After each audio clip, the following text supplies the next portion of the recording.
Delikado ba ang scoliosis?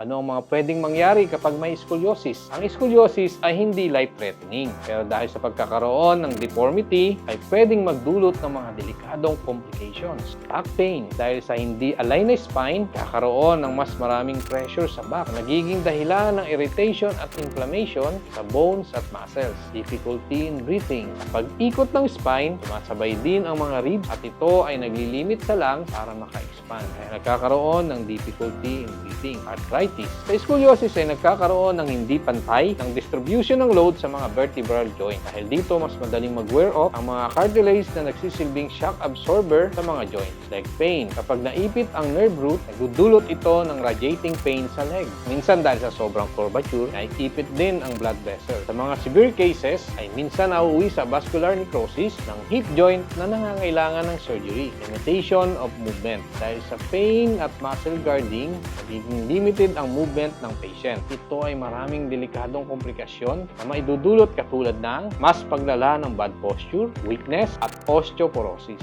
Ang mga nasabing mga complications ay ilan lang sa mga pwedeng mangyari kung ang scoliosis ay mapapabayaan. Pinakamabisang gawin ay ma-prevent ang further worsening para maiwasan ang mga delikadong condition pwedeng maging life-threatening. Kapag may scoliosis, konsulta ka agad sa mga medical expert para mabigyan ng tamang gabay para sa inyong kalusugan. Para maiwasan mga nasabing komplikasyon, pumunta na sa Posture Aid.